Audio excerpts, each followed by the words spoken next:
Well, good morning, good morning, good morning. I know you hear them sirens. I want to say good morning to you. Good morning, Casey. Good morning, Amanda. Good morning, Gigi. Good morning, all of you. God has given me a word. You see my title, The Voices of Fear. And so I'm going to be giving you a few scriptures. I'm going to give you a few scriptures. But what I want to present to you, God put this in my heart. He put this in my heart, and this is going to be my subtopic. You know, my topic is the voices of fear, my topic, but my subtopic is hearing the voice of God. And my question is to all of you couples, husbands, wives, whether you're a preacher or not, all of you that say that you can hear the voice of God, all of you, so you hear God's voice. And so God wants me to present this question to you. And the question is, if you can hear God's voice, and you say you're sensitive to God's voice, then my question is, why are you not listening to your husband or your wife's words? You know what I'm saying? You should think about that. And we're going to talk about it. We're going to talk about it. And there's a blockage. There's something that's blocking you from hearing. The other spouse. There's a blockage. And let's talk about it right now.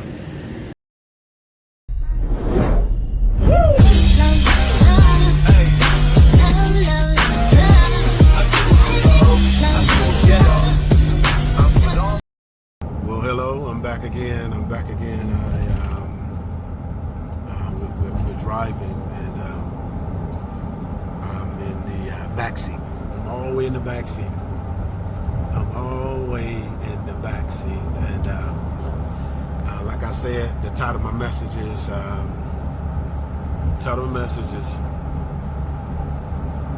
The Voices of Fear. But my subtopic is, do you really hear the voice of God? Do you really hear the voice of God?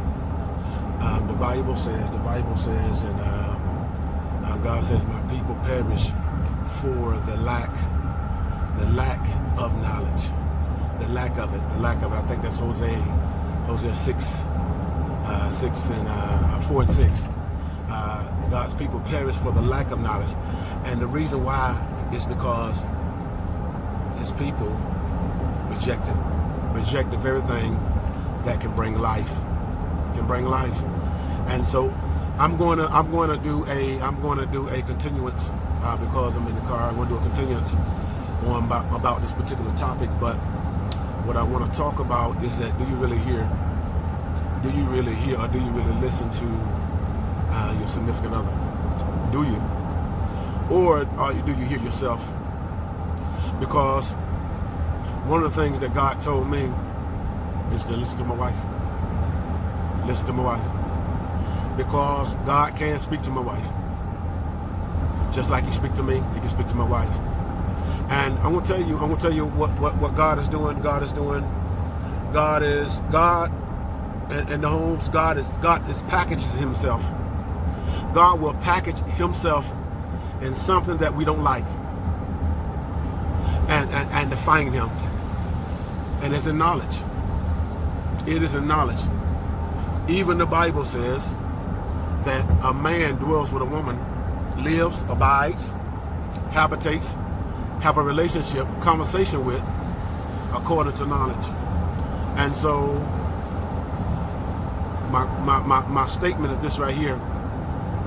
In saying the voices of fear, fear has a voice.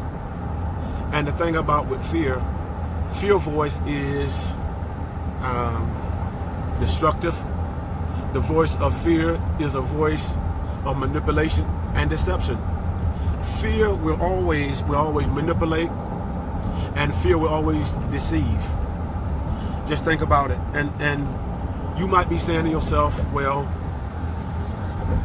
I'm not going to tell this person this because they don't deserve to know. I'm not going to tell this person this because they don't need to know.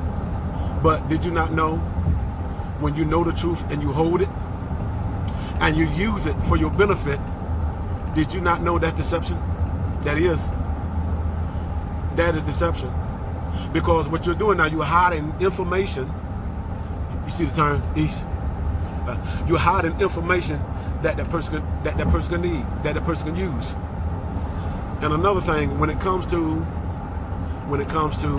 communication between two people, it is very important when one person is talking, the other person, it's very important that you set your mind down, that you set your thoughts down, your emotions down, your fears down, all of that.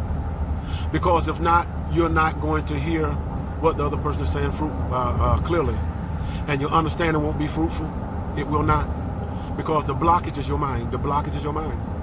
And just like, and I'm going to end this real soon, but I'm going to be more detailed later on about different points in relationships and different points to be able to break certain things.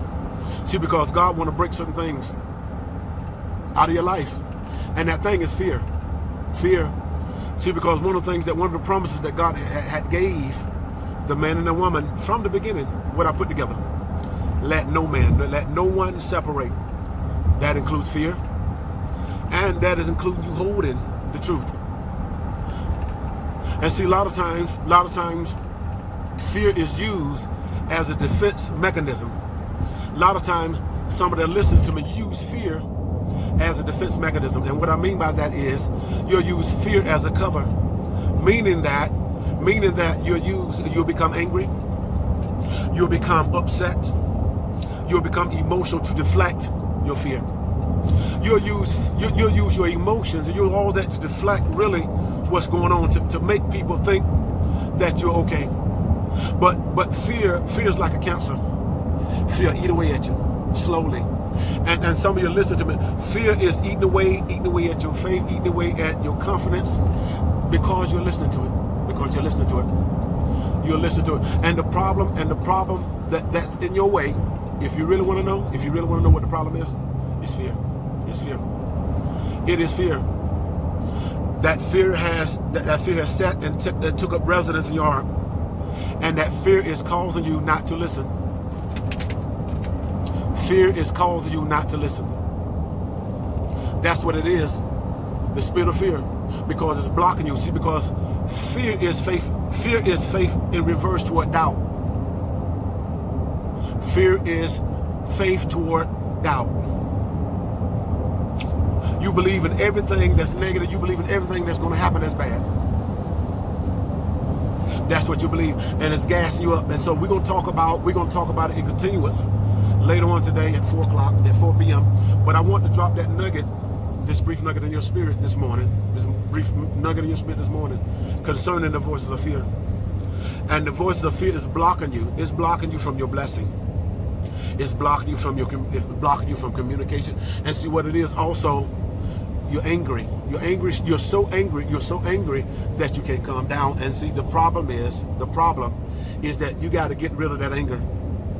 That's the problem. Every time you communicate with your spouse, you're angry. You're angry, and you already got something in your spirit. That there's a stinger. God want to remove that stinger. You already got a preconceived idea in your mind already.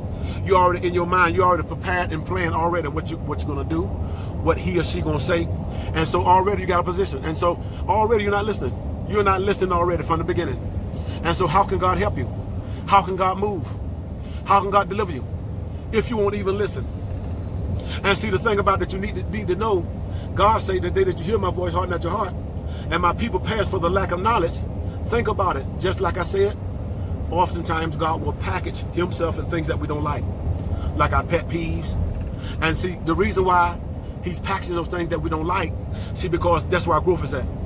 Our growth is in things that we don't like, that we learn how to cope and learn how to deal with it, learn how to find grace and learn how to show love.